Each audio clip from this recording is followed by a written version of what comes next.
ইউপির সম্ভলে শাহী জামে মসজিদ মামলা গড়ালো সুপ্রিম কোর্টে। মসজিদের সার্ভের নিম্ন আদালতের নির্দেশকে খারিজ করে কড়া পদক্ষেপ সুপ্রিম কোর্টের।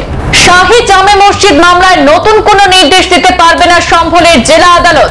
আগামী 8 জানুয়ারি পর্যন্ত মসজিদ চত্বরে কোনো সমীক্ষার কাজ হবে না, নিষেধাজ্ঞা জারি করেছে সর্বোচ্চ আদালত। ইতিমধ্যে সমীক্ষার যা কাজ হয়েছে তা মুখ বন্ধ খামে জমা করতে হবে দেশের শীর্ষ আদালতে। কোন মসজিদের জায়গায় আগে মন্দির ছিল বলে দাবি উঠলেও দেশের আইন মতে সেখানে আর সমীক্ষা করা যায় না, স্পষ্ট করল সুপ্রিম কোর্ট।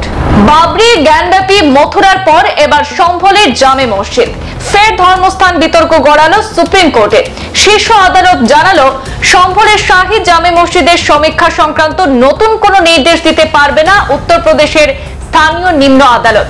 শুক্রবার দেশের প্রধান বিচারপতি সঞ্জীব খান্না এবং বিচারপতি সঞ্জয় কুমারের ডিভিশন বেঞ্চ জানিয়েছে আগামী 8 জানুয়ারি পর্যন্ত উত্তরপ্রদেশের সম্ভলের এই মসজিদ চত্বরে কোনো সমীক্ষার কাজও হবে না।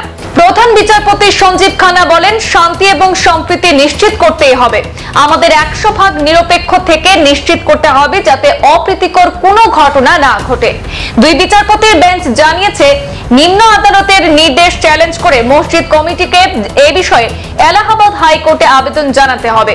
আবেদন পাওয়ার 3 দিনের মধ্যে মামলা শুনতে হবে হাইকোর্টকে। ইতিমধ্যে সমীক্ষার যা কাজ হয়ে গিয়েছে তা মুখবন্ধ খামে জমা করতে হবে দেশের শীর্ষ আদালতে। সুপ্রিম কোর্টের শুক্রবারের নির্দেশকে স্বাগত জানিয়েছে সমাজবাদী পার্টি এবং মসজিদ কমিটি। প্রসঙ্গত, সম্ভলের স্থানীয় আদালতে গত 19 নভেম্বর দায়ের হওয়া একটি মামলায় দাবি করা হয় সেখানকার শাহী মসজিদ মুঘল সম্রাট বাবরের আমলে হরিহর মন্দির ভেঙে তৈরি হয়েছিল।